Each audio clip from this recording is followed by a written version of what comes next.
ليظهره على الدين كله وكفى بالله شهيدا. أشهد أن لا إله إلا الله وحده لا شريك له إقرارا به وتوحيدا، وأشهد أن محمدا عبده ورسوله الذي لا نبي ولا رسول بعده. اللهم صل وسلم وبارك على نبينا محمد وعلى آله الطاهرين الطيبين وأصحابه أجمعين ومن صار على نهجهم إلى يوم الدين. اللهم انفعنا بما علمتنا وعلمنا ما ينفعنا وزدنا علما. أما بعد. Jamaah sekalian yang diberkahi oleh Allah Subhanahu wa taala, alhamdulillah dengan izin Allah kita kembali hadir di majelis yang membahas tentang kepribadian Rasulullah SAW. Kita berada di akhir bulan Rajab, dan ada satu peristiwa penting di akhir bulan Rajab di tahun 12 kenabian, setahun sebelum Nabi Hijrah, yaitu tepatnya pada tanggal 27 Rajab. Nabi SAW mendapatkan wahyu dan mukjizat, yaitu peristiwa Isra dan Mi'raj. Peristiwa Isra dan Mi'raj. Jadi Nabi itu setelah diutus menjadi Nabi dan Rasul di usia 40 tahun, 13 tahunnya itu beliau berada di Mekah, dan 10 tahunnya berada di mana? Di Madinah. Nah, selama di Mekah dan selama 13 tahun di akhir Nabi SAW menyampaikan dakwah di Mekah yang begitu berat Di akhir perjalanan Nabi di Mekah di tahun 12 kenabian 12 kenabian, 1 tahun sebelum beliau hijrah, itu wafat istri beliau yang tercinta yaitu Khadijah, dan juga wafat paman beliau yaitu Abu Thalib. Di sini dikenal dengan tahun Amul Huzni, jadi tahun kesedihan, tahun duka bagi Nabi SAW. Jadi Nabi itu manusia, jadi ya sedih, ya senang. Nah, kesedihan yang itu dicatat dalam sejarah dan termasuk tahun yang paling menyedihkan, yaitu tahun wafatnya istri beliau dan paman beliau yang berturut-turut, jadi tidak berselang waktu lama di tahun yang sama. Jadi ini membuat Nabi SAW sedih. Sedihnya itu karena yang pertama, Khadijah ini adalah istri setia yang mendampingi beliau secara totalitas. Yang namanya seorang suami ditinggal wafat istri itu pasti sedih, pasti. Lihat aja Pak Habibie ditinggal Ainun itu aja gak biar makan, jadi sedih. Ada orang hebat sedih. Siapapun lah kan bisa kawin lagi Ustaz. Nah, itu lain lagi ceritanya. Tapi ketika ditinggal itu pasti sedih, pasti sedih. Nah, kesedihan itu karena Khadijah selama ini yang mewakafkan seluruh hartanya untuk perjuangan. Jadi yang modalin dakwah semuanya itu adalah Khadijah. Dan Khadijah itu punya status sosial karena darah Quraisy. Nah, orang jahiliyah dulu dihormati itu karena nasabnya salah satunya, ya, karena kedudukannya. Demikian juga paman beliau, ya, paman beliau ini orang Quraisy juga, ya. Selama Abu Thalib masih hidup itu orang-orang yang memusuhi Nabi, ya, mereka sungkan gitu. Mereka tidak berani karena di sisi Nabi ada Abu Thalib, pembesar itu, tokohnya, pimpinannya, presidennya gitu. Nah, ketika dua orang ini wafat, nah, yang membackup Nabi di dalam dakwah sosial itu semakin apa, orang-orang kafir Quraisy itu brutal gitu, ya. Semakin menjadi-jadi, mereka membuli Nabi, ya. Akhirnya Nabi tidak betah, ya. Ketika betah Nabi itu, akhirnya beliau pergi ke Taif, ya. Jadi sebelum hijrah ke Madinah, Nabi itu punya pikiran barangkali kalau pergi ke gunung, Taif itu daerah gunung, ya. Kalau Jakarta itu Bogornya lah, ya. Jadi daerah gunung, daerah puncaknya. Dan biasanya kalau orang gunung itu kan adem, ya, pikirannya agak lunak, lembut gitu. Tetapi setelah Nabi sampai di Taif itu, sepanjang jalan orang bawa menggenggam batu gitu, malah dilemparin Nabi di sepanjang jalan. Ternyata sama saja gitu, penduduk Taif dengan penduduk Mekah, sehingga Nabi harus menyelamatkan diri di sebuah kebun, ya, sambil berdarah-darah netes dari kepala sampai kaki. Dan disitulah malaikat penjaga gunung, jadi daerah Taif itu kanan kiri itu gunung batu, ya, gunung batu. Maka malaikat mengatakan, ya, Muhammad, kalau kau izinkan, gunung-gunung ini akan aku lemparkan ke mereka yang menyakitimu, ya. Jadi kalau seandainya Nabi mengatakan iya, itu selesai. Oh, ya. Kemudian penduduk Mekah hancur semua, itu dataran tinggi. Kalau gunungnya diledakkan atau gunungnya itu dilempar, itu habis semua, itu daerah Taif dan juga daerah Mekah. Tetapi Nabi itu bukan orang yang sumbu pendek, sumbu panjang, pikirannya panjang. Jangan, barangkali nanti dari sulbi atau dari anak cucu mereka ada yang beriman. Dan ternyata betul, ya, dan ternyata betul.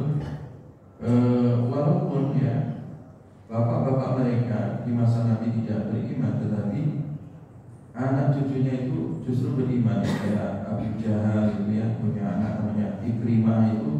Ikrimah bin Abi Jahal, dia seorang sahabat, ya, beriman kepada Nabi SAW. Walaupun bapak-bapaknya, kakek-kakeknya tadi itu, ya, di antara mereka dan mendapat doa Nabi itu dulunya adalah temboknya orang kafir, ya. Jadi di sini artinya apa? Di dalam berdakwah itu selalu ada harapan panjang, ya. Jadi kalau bapaknya tidak kena, ya, paling tidak anaknya. Kalau anaknya nggak kena beriman, ya, nanti cucunya, dan begitu seterusnya.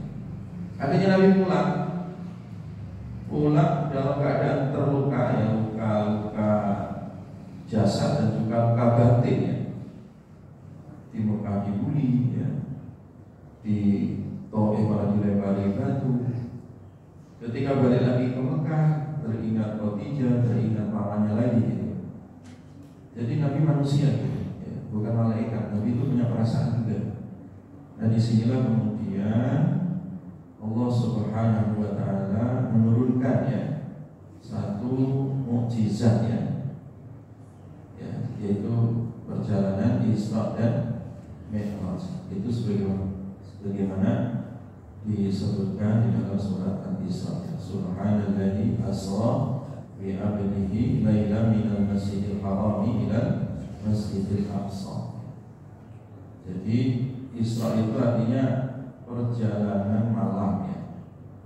Perjalanan malam, bukan perjalanan siang. Isra itu artinya perjalanan malam, ya. Nah, dari Masjidil Haram ke Masjidil Aqsa. Nah, kenapa di Masjidil Haram ke Masjidil Aqsa, nggak ke Masjidil Istiqlal misalkan, gitu, ya? Belum ada, ya, Masjid Istiqlal. Maksudnya bukan ke masjid yang lain gitu ya. Dari Masjidil Haram ke Masjidil Aqsa. Karena Masjidil Haram, Masjidil Aqsa itu terkoneksi ya. Sama-sama menjadi kiblat ya umat Islam. Nabi SAW selama di Mekah ini dan selama awal turunnya perintah sholat itu, sholatnya bukan menghadap ke kiblat Ka'bah bukan, tapi masih kemana? Masjidil apa? Aqsa ya, masih di Masjidil Aqsa. Jadi makanya dua kiblat ini itu milik umat Islam. Jadi seakan-akan Nabi SAW ingin mengingatkan kepada kita bahwa Masjidil Haram dan Masjidil Aqsa itu adalah dua kiblat ya, yang tidak pernah terlupakan, itu milik umat Islam. Sebagaimana kita membela Masjidil Haram, kita juga harus membela Masjidil Aqsa ya. Dan bahkan Nabi SAW hadiahkan untuk Al-Aqsa ini. Sahabat bertanya, ya Rasulullah, apa yang bisa kami hadiahkan untuk Al-Aqsa ini ya? Ahdi lahum as-siraj, sebisa mungkin kalian menghadiahkan lampu, minyak. Ahdi lahum az-zait, minyak. Nah, kenapa Nabi itu memerintahkan yang dihadiahkan minyak ya? Minyak maksudnya itu dulu kalau orang menghidupkan lampu itu pakai minyak ya. Belum ada listrik dulu ya. Orang pakai nyalakan api itu kan pakai minyak ya. Hadi lahum az-zait, hadiahkan minyak ya. Supaya apa? Supaya lampu-lampu di Masjidil Aqsa itu tetap menyala. Nah, makna minyak di sini ya luas artinya. Kalau kontekstualnya hari ini ya, hadiahkan apa saja, logistik, dana, hadiahkan apa saja, rumah sakit, hadiahkan pertukaran air bersih dan begitu seterusnya. Yang penting Masjidil Aqsa itu lampunya tidak padam. Artinya yang penting syiar ya, Masjidil Aqsa itu tidak padam, tetap hidup itu, tetap dijadikan tempat sholat. Jangan sampai ditutup nanti disolat di gereja lagi, jangan. Jadi itu maksud Nabi SAW, karena ini kiblat ya, ada sejarah kiblat ya. Bahkan Nabi SAW dan para sahabat itu sampai 16 bulan ya. 16 bulan. Jadi setelah nanti ada perintah sholat ya 5 waktu, kiblat pertamanya kemana? Masjidil Aqsa. Berapa lama? 16 bulan. Berarti waktu berapa itu? Setahun lebih ya, setahun setengah ya, setahun setengah ya, setahun setengah ya. Makanya Nabi SAW diperjalankan langsung ya. Jadi Masjidil Haram ke Masjidil Aqsa. Nah, ada satu peristiwa yang menarik jamaah sekalian. Jadi sebelum perjalanan itu pikiran Nabi dibersihkan semua ya. Bahkan dada Nabi dibedah ya, dicuci. Jadi ada 2 kali pembedahan dada Nabi. Yang pertama ketika masih kecil dulu ya. Yang kedua itu ketika perjalanan Isra Mi'raj. Kenapa harus dibedah? Karena ini perjalanan spiritual, harus betul-betul bersih ya. Artinya harus betul-betul bersihkan ya. Tidak ada pikiran-pikiran negatif, tidak ada unek-unek yang itu bersumber dari was-was setan ya. Jadi betul-betul bersih. Karena Nabi sedang menjalankan wahyu ini ya, perjalanan spiritual ya. Dan ketika sudah dibersihkan hati Nabi SAW, kemudian didatangkan satu kendaraan khusus namanya buraq ya. Buraq itu bainal faras wal himar ya. Jadi hewannya dia itu antara kuda dan keledai, pertengahan gitu. Tidak sebesar kuda dan tidak sekecil keledai. Makanya dia bukan kuda dan bukan keledai. Memang khusus, hanya untuk Nabi itu, kendaraan khusus. Ya. Nah, ketika buruk ini didatangkan, dikawal oleh malaikat Jibril, dan ketika buruk ini dinaiki oleh Nabi SAW itu dalam keadaan goncang gitu ya, geser sana, geser sini gitu. Jadi membuat Nabi kurang nyaman. Maka seketika itu di dalam hadis ini dijelaskan bahwasanya dari Anas bin Malik ketika malaikat Jibril tadi mendatangkan buruk ya, maka fastas'aba alaihi, buruk merasa berat, makanya punggungnya itu digeser-geser gitu.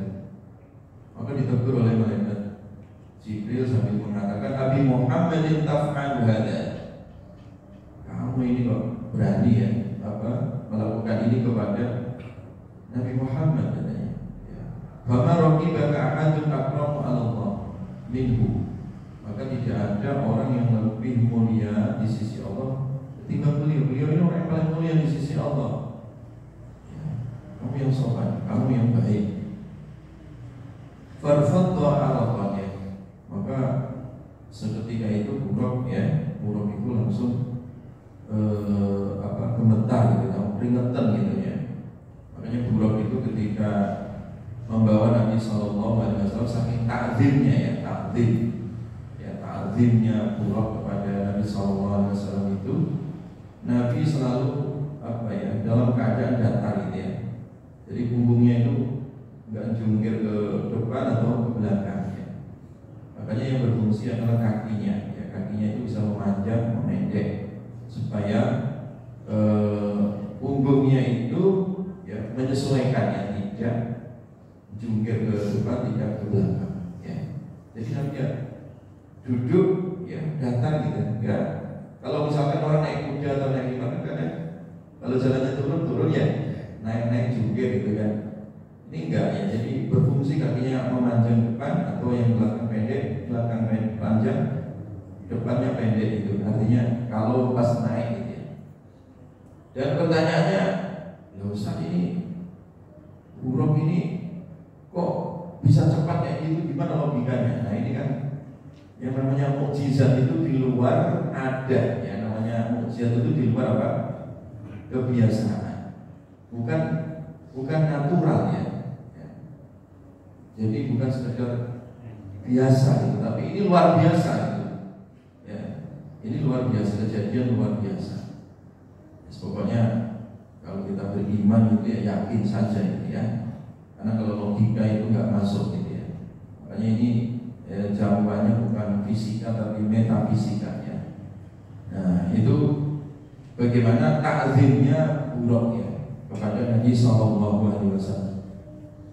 Dan perjalanan Isra itu banyak sekali apa yang dilihat oleh Nabi SAW. Ya, saya tidak menceritakan satu persatu, hanya saja di dalam perjalanan Isra ya, Isra itu perjalanan darat ya, perjalanan bumi dari Masjidil Haram ke Masjidil Aqsa ya. Itu banyak sekali peristiwa-peristiwa yang dilihat oleh Nabi SAW ya. Salah satunya itu Nabi SAW tadi mencium bau harum ya dari tempat ya, atau makam di mana dulu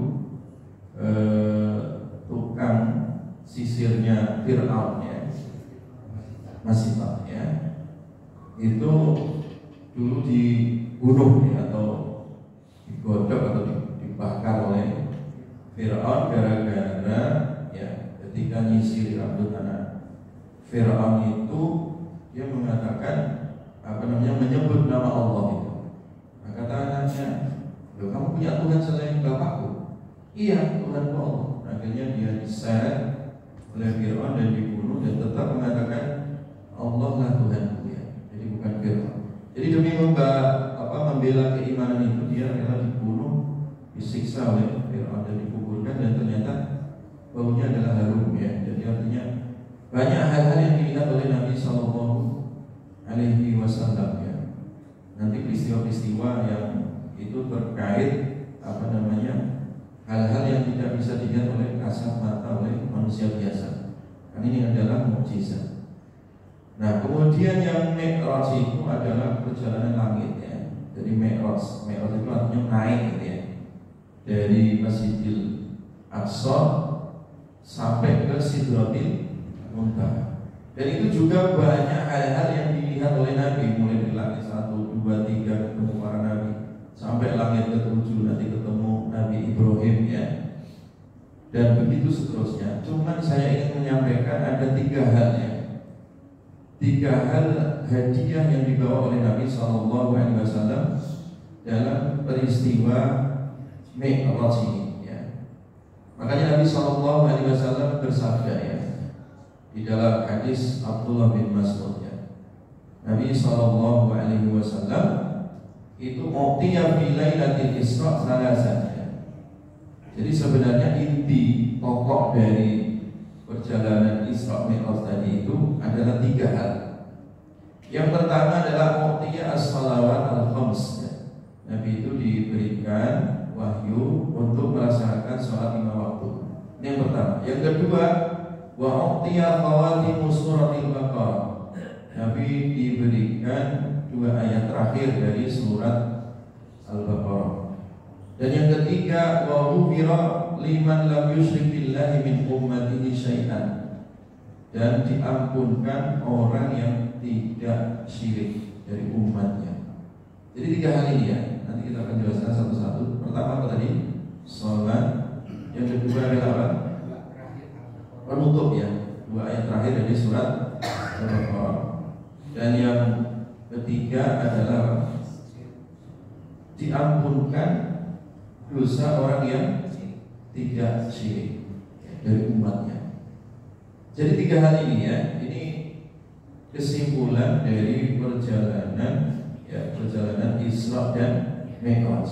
Nah, yang pertama adalah sholat 5 waktu ya, sholat 5 waktu.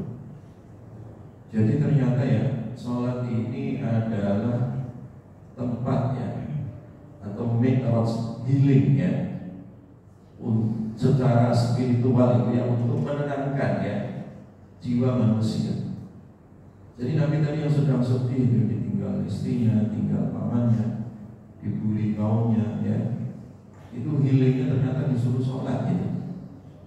Kalau healingnya ke Puncak Bogor liburan malah macet 3 jam, itu merasa stres ya. Iya. Orang ya tidak sekarang sih healing kemana gitu ya, Puncak, ke Dieng, ke mana saja terserah, silakan, yang penting punya duit ya. Tetapi terkadang kecewa, orang itu kecewa kadang sesuai, udah modal banyak, nak macet, ada yang malah juga kecurangan mobilnya gara-gara Google Map gitu, disesatkan ya. Jadi terkadang orang kecewa dengan hal-hal yang healing yang sifatnya material, materi ya. Dan tidak dilarang sih, sebenarnya dilarang. Tetapi ada healing yang itu sifatnya abadi ya. Dan semua orang bisa melakukan ya, siapapun dari umatnya. Itu disuruh sholat gitu ya. Jadi sholat itu ternyata yang tujuan kita kembali ya, menghadap Allah, kita curhat, bermunajat dari segala urusan kita gitu ya. Makanya Nabi kalau lagi capek ya, Nabi lagi susah, kesel, sedih ya, itu Nabi mengatakan arihna bisolat, arihna bisolat. Bilang, ayo istirahatkan kami. Arihna dari kata roha, artinya istirahatkan hati kami atau jiwa kami dengan sholat. Jadi ternyata ya, umat Islam itu tempat istirahatnya ya, itu adalah sholat. Dan sholat itu unik ya. Jadi waktu-waktunya itu sudah dibuat, didesain oleh Allah 5 waktu. Walaupun asalnya 50 waktu ya, asalnya 50 waktu. Kalau 50 waktu kita punya waktu 24 jam, berarti setiap berapa itu? 25 menit ya. Disuruh sholat ya. Gak sempat kerja orang, gak sempat ke pasar, gak sempat ke kantor, gak sempat cari nafkah orang itu. Berat. kata Nabi Musa ya, akhirnya didiskusikan dengan Nabi Musa, mintalah rukhsah, keringanan. Ya, Nabi bolak-balik akhirnya diberikan keringanan yang asalnya 50 menjadi 5 waktu ya, 5 waktu.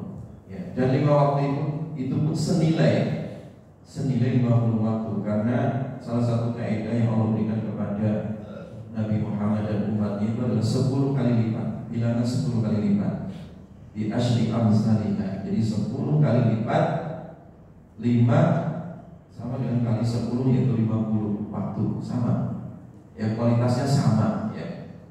Jadi diberikan 5 waktu itu sama dengan 50 waktu. Dan waktu yang 5 ini Allah ya berikan kepada kita memang sesuai dengan tempatnya, sesuai dengan waktunya ya. Misalkan waktu subuh ini, masing-masing 5 waktu itu ada istimewanya ya. Waktu subuh ya, kenapa ditempatkan di fajar sotik ya? Ketika fajar sotik terbit, muncul waktu subuh. Kalau di kita sekarang jam berapa? 4:30 ya. Nah, kenapa di waktu itu? Sebelum matahari terbit dan ketika waktu fajar sotik itu muncul. Kenapa di waktu itu ya?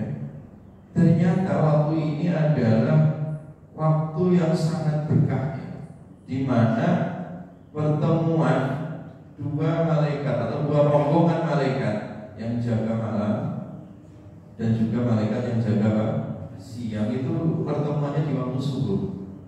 Pertemuannya di waktu apa? Subuh. Masing-masing malaikat tadi mereka berdoa, yang satu mengatakan Allahumma a'ti mumsikan talafa, ya Allah berikan kebangkrutan bagi orang yang pelit hari ini, yang tidak sedekah hari ini. Yang satunya lagi berdoa Allahumma a'ti munfiqan khalafa, ya Allah berikan orang yang infak hari ini keberkahan hartanya. Jadi itu setiap subuh didoakan oleh malaikat. Nah, ketika mereka naik melaporkan segala amal, Allah bertanya, apa yang kamu tinggalkan untuk hambaku? Mereka sedang sholat subuh, ya Allah. Mereka sedang sholat apa? Subuh. Jadi dilaporkannya dalam keadaan apa tadi? Melaksanakan sholat itu. Misalkan lagi waktu duhur, nanti waktu duhur jam 12 lebih 3 menit ya, kalau kita di Bogor ini kurang lebih ya.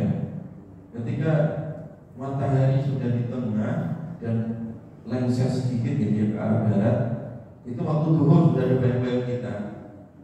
Nah itu adalah waktu, makanya Nabi ketika ditanya kenapa ya Rasulullah kok sholat qobliyah duhur, Nabi itu qobliyahnya kadang 2 rakaat, kadang 4 rakaat, dan banyak 4 rakaat. Kenapa 4 rakaat?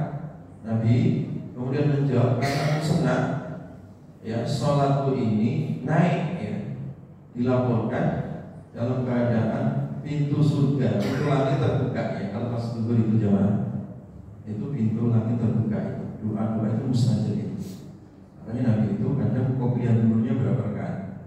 4 ya. 2 salam, 2 salam. Boleh 2 rakaat ya, dan boleh berapa tadi? 4 rakaat. Dan begitu seterusnya di 5 waktu itu, waktu-waktu yang memang dipilihkan oleh Allah ya. Subuh nanti duhur, pada subuh orang beraktivitas, entah kerja, entah dia punya satu aktivitas. Nanti duhur istirahat lagi gitu, istirahatnya sholat gitu. Ya maka dia sholat. Yang paling penting itu adalah sholat. Kalau enggak itu ya, ada penelitian itu, kalau manusia itu nanti pikirannya aktif terus itu, dia bisa meledak itu, bisa stres itu. Nah nanti kalau dia direm dengan sholat jam 12 misalkan, nah itu ada istirahat lagi, ada energi lagi, nutrisi baru lagi di dalam jiwanya. Nah ini kepentingan sholat seperti itu. Makanya Nabi SAW tadi diberikan healing atau hiburan oleh Allah Subhanahu Wa Taala dari pelipur lara semua kesedihannya, dan itu dengan apa tadi? Sholat, dengan sholat. Dan ternyata sholat ini juga yang pertama kali dihisab besok pada hari kiamat. Kalau sholatnya bagus, yang lain-lain jadi bagus. Kalau sholatnya buruk, yang lain-lain, amal yang lain itu ya kelihatannya apa? Jadi buruk gitu ya. Ini pentingnya sholat ya. Makanya yang pertama kali dihisab adalah Dan sholat ini juga sebagai filter ya, atau benteng ya, benteng pertahanan diri dari godaan setan. Jadi kalau orang itu sholatnya tebel gitu ya, bentengnya tebal ya, itu setan pengaruh-pengaruhnya di dalam diri manusia itu juga mental gitu ya. Makanya ya benteng yang paling utama untuk membentengi anak-anak kita. Kadang anak-anak itu kan diberikan skill ini, skill A, B sampai Z, di training ini, training itu ya, diberikan keahlian ini, keahlian itu. Ya bagus itu ya. Tapi terkadang kalau dia sholatnya tidak terjaga, mentalnya kena itu ya, psikologinya kena ya. Nah kemudian perilakunya juga terpengaruh, dia sholat atau enggak. Makanya Allah menegaskan faqala min ba'dihim khalfun adha'us shalah. Jadi ketika ada generasi setelah ini ya, generasi yang mereka menyia-nyiakan sholat, ya kan? Adha'us shalah, dia menyia-nyiakan sholat. Akhirnya apa yang terjadi? Wattaba'us syahawat. Akhirnya dia dikuasai oleh kepentingan syahwatnya. Ya sepintar apapun dia ya, kalau dia nggak sholat, ya sepintar apapun dia, ya sehebat apapun kalau dia nggak sholat, itu nanti alam pikirannya dikendalikan oleh syahwatnya gitu. Ya, Ustaz udah sholat tapi masih korupsi. Yang masalah adalah sholatnya pasti ada yang keliru gitu. Entah syarat rukunnya, entah dia sholatnya kurang apa, khusyuk misalkan. Jangan disalahkan sholatnya, salahkan orangnya itu. Mungkin sholatnya ya, dia ketika sholat itu ya, sholatnya tidak sempurna, karena jaminan Allah kalau sholatnya benar sempurna, tanha anil fahsya'i wal munkar, pasti itu mencegah dari perbuatan keji dan munkar ya. Makanya masalah manusia itu kan muslim Ustaz tapi kok masih homer, masih judi online, masih togel, masih selingkuh, masih macam-macam dosanya itu berarti sholatnya masih belum beres. Entah karena bolong-bolong atau teledor atau syarat rukunnya atau kekhusyukannya. Makanya Nabi SAW ya, kalau orang itu di dalam hatinya masih ada sifat kemunafikan ini, ada munafik di dalam dirinya, ya muslim tapi ada nifak di dalam hatinya, maka terapinya adalah Nabi SAW memerintahkan untuk sholat jamaah 40 hari berturut-turut. Ya, man shalla arba'ina yauman. Ya. Siapa yang sholat 40 hari ya. Dengan cara apa? Jamaah. Dengan cara sholat jamaah. Wa adraka, dan dia menjumpai ya takbiratul imam. Menjumpai takbiratul ihramnya imam. Maksudnya sholat jamaahnya itu enggak ketinggalan rakaatnya gitu. Jadi sholat jamaahnya enggak ketinggalan. Itu disyaratkan oleh Nabi. Jadi orang kalau kepengen terapi ya, mentalnya apa ya, masih ada bekas-bekas sifat munafik, malas, masih sombong, masih riak, masih macam-macam lah penyakit hati itu, penyakit mental ya, itu terapinya disuruh sholat berjamaah 40 hari berturut-turut tidak putus dan menjumpai takbiratul ihram apa? Imam alias tidak ketinggalan rakaat, maka dijamin dua hal ya. Dijamin dua hal ya. Yang pertama baro'atun minan nar, dia dijamin selamat dari api neraka, enggak bakal masuk neraka. Yang kedua wa baro'atun minan nifaq, dia diselamatkan, dibersihkan penyakit nifak ya di dalam jiwanya, itu mentalnya dibenahi oleh Allah Subhanahu wa taala ya. Jadi makanya ya, harusnya kalau presiden mau men-training menteri-menterinya itu nggak harus ke Magelang gitu, untuk Istiqlal gitu ya. Pokoknya menterinya datang sholat jamaah dulu gitu selama 40 hari, pasti bagus-bagus sih, pasti. Dan nggak habisin biaya juga ya.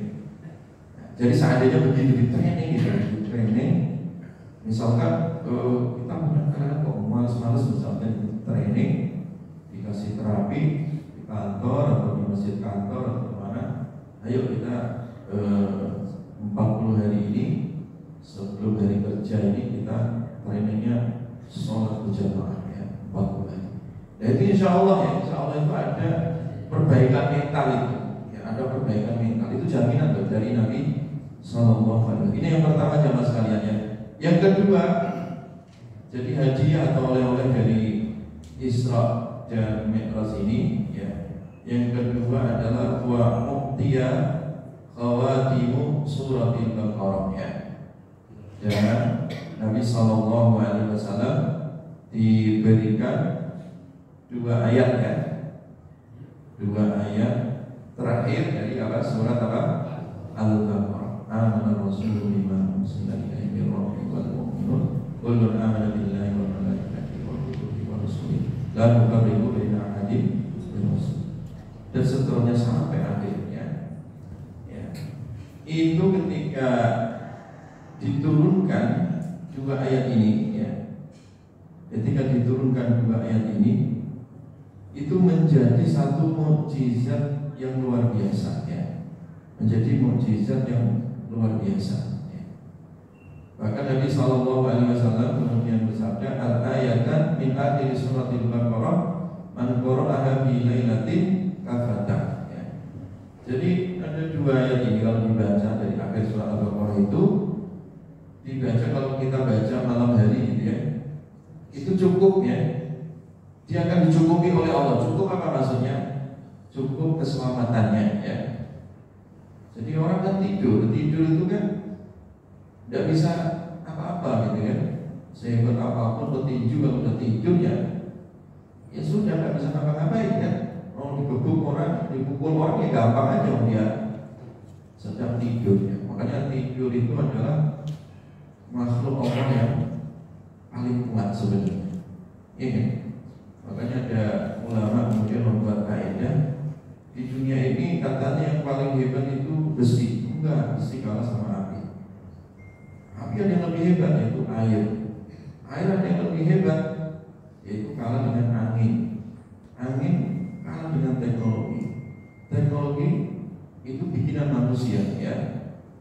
Tapi manusia kalau udah tidur ngantuk, dia kalah sama ngantuk itu, sehebat apapun itu.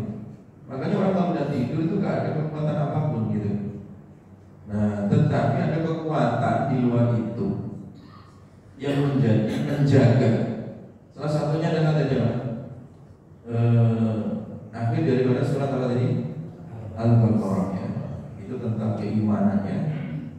Iman, kita menyatakan iman kepada Allah dan iman kepada seluruh rasul, iman kepada malaikat, iman kepada kitab. Ini konsep keimanan ya. Jadi konsep keimanan, bagaimana maksudnya ya, kenapa itu diturunkan sebagai bekal Nabi, itu sebagai Islami worldview-nya ya.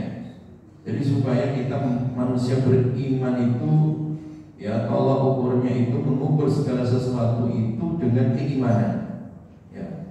Jadi perspektifnya itu, cara pandangnya adalah cara pandang keimanan. Makanya itu disebut amanah Rasul, di situ disebutkan ya. Nah kemudian ayat berikutnya itu tentang bagaimana kita hidup ketika di bumi ini. Ketika Nabi Sallallahu Alaihi Wasallam menerima syariat di bumi ini, syariat itu banyak sekali. Nah kemudian ada satu kaidah pada ayat berikutnya, la yukallifullahu nafsan illa wus'aha ma kasabat wa 'alaiha ma kasabat. Jadi Allah itu tidak membebani di luar batas kemampuan apa manusia. Inilah yang disebut dengan rahmatan lil alamin. Jadi syariat itu penuh kasih sayang ya. Makanya ketika mengajarkan syariat itu jangan brutal ya, jangan arogan ya. Syariat itu sangat penyayang kepada manusia. Orang yang disuruh sholat ya, bahkan ya sholat itu pun bertahap ya. Sholat itu bertahap. Makanya kalau jamaah ngaji kita belum marah kan ada di masjid ini. Nanti kalau udah sampai bab tentang jamak dan qasar ya, tentang bab qasar, mengqasar sholat, asal hukum ya, asalnya kewajiban sholat 5 waktu itu ya, yang pertama kali dilakukan oleh Nabi Sallallahu Alaihi Wasallam ketika di Mekah itu, ketika awal kali turun tadi Isra Mi'raj tadi itu sholat bertahap 2 rakaat jemaah. 2 rakaat. Zuhur itu asalnya 2 rakaat, asar 2 rakaat, kalau maghrib tetap 3 ya. 2 rakaat.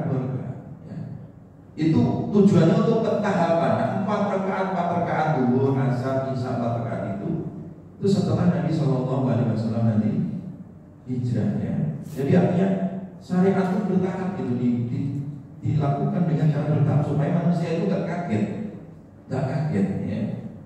Dilakukan pentahapan dan juga dilakukan rukhsah. Kalau orang lagi sakit ya, nggak mampu berdiri ya sudah duduk ya, duduk sholatnya. Pahalanya sama. Kita misalkan orang dikasih sakit nggak bisa sholat secara berdiri tegak misalkan, ya duduk. Kalau mau duduk ya tidur ya. Kalau nggak mau tidur ya kena stroke misalkan ada saudara kita, keluarga kita kena stroke itu ya sudah pakai isyarat, tangannya nggak gerak, mulutnya masih gerak ya pakai mulut aja gitu ya. Mulutnya nggak bisa gerak kecuali matanya dikedip-kedip aja gitu, boneka kedip-kedip misalkan, matanya nggak bisa kedip-kedip, hatinya yang kedip-kedip gitu. Hatinya masih menyala, hatinya masih bisa mengucapkan. Kalau hatinya sudah nggak ada detaknya misalkan ya sudah disolatkan ya. Itu indahnya ya, bagaimana syariat Islam itu mudah ya, dimudahkan oleh Allah Subhanahu. Kalau kita sahabat 4 rakaat boleh dikontrol, tidak hanya boleh dikontrol, dijamak juga boleh ya. Jadi semuanya itu diberikan kemudahan. La yukallifullahu nafsan illa wus'aha. Jadi Allah tidak membebani di atas beban kemampuan manusia ya. Tapi ya ayat ini jangan disalahgunakan juga dengan seenaknya gitu misalkan ya. Saya nggak mampu sholat kok, yang penting eling ingat sama Allah. Ya itu masalah bergonya akhirnya kan. Nah itu kejawen namanya ya. Makanya dulu senang bergonya ya, profesor dari The University Belanda yang menjajah ke Indonesia itu, utusan Belanda untuk merusak umat Islam itu melalui ya Islam kejawen ya. Quran diterjemahkan melalui bahasa Jawa, jadilah satu risalah atau jadilah satu serat ya. Kitab namanya Dharma Bandung dan Gatholoco ya. Itu yang kemudian dikaji oleh orang Jawa itu jadinya kejawen. Ayatnya udah benar, aqimis sholata lidzikri, tegakkan sholat untuk mengingatku. Artinya yang penting sholat itu eling, mengingat Allah. Enggak harus apa rukuk sujud, yang penting eling. Nah itu kacau, itu memang sengaja sekularisasi atau ingin merusak Al-Quran itu ya. Bukan itu maksudnya ya. Maksud la yukallifullahu nafsan illa wus'aha itu adalah tidak membebani di atas beban ya, dari kemampuan manusia. Dan yang terakhir ya mas kalian, yang terakhir dari hadiah Isra Mi'raj tadi adalah wa ghufira liman lam yusyrik billahi min ummatihi syai'an. Dan diampunkan dosa-dosa seluruh umatku ini selama tidak syirik ya. Selama tidak syirik. Artinya apa? Sebandel-bandelnya umat Islam ya, sedablek-dableknya ini maksudnya itu udah pokoknya tukang mabuk, tukang minum, tukang judi, semacam-macam. Yang penting dia itu tidak syirik ya, dan dia mau bertobat diampunkan oleh Allah Subhanahu wa Ta'ala.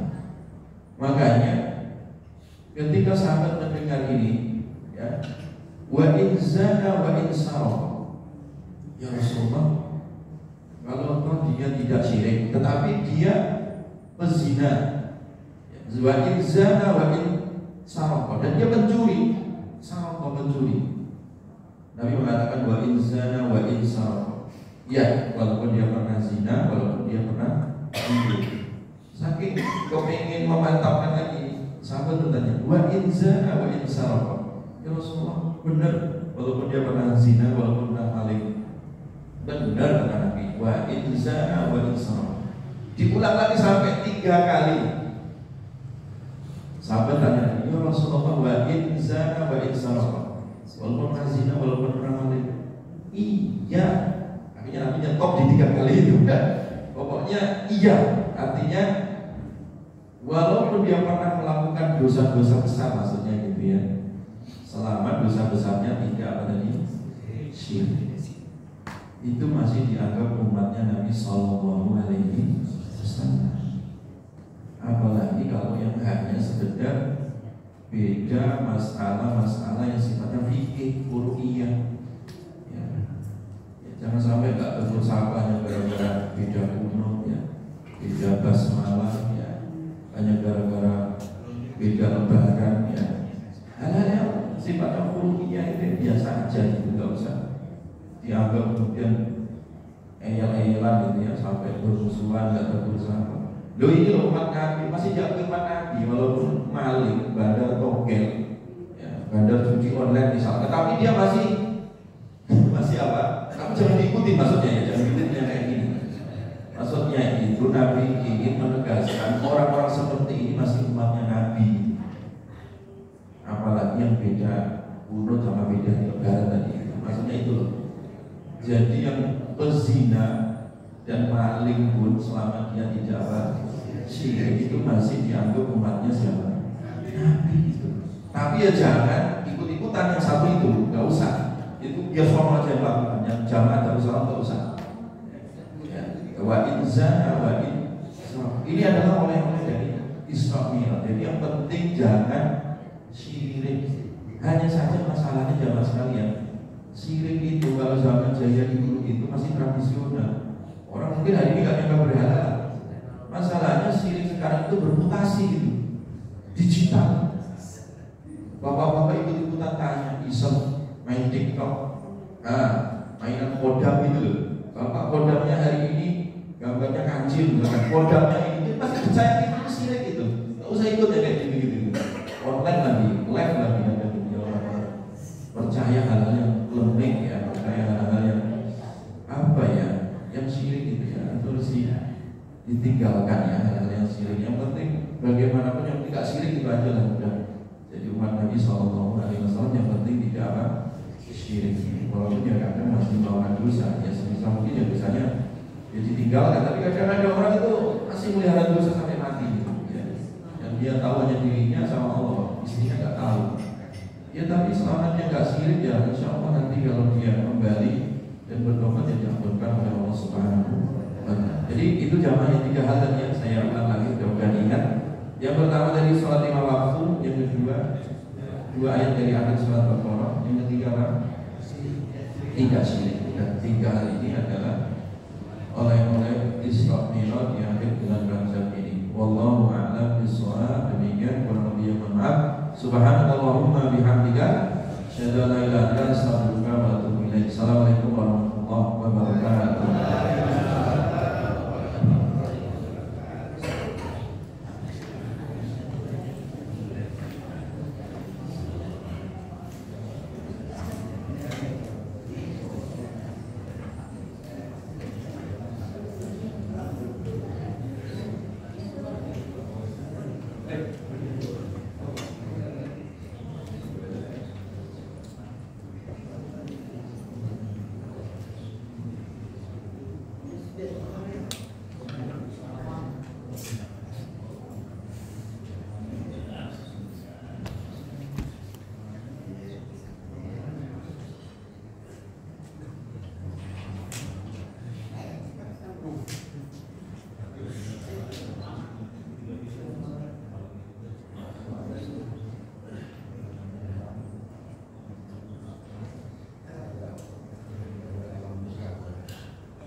Astagfirullah.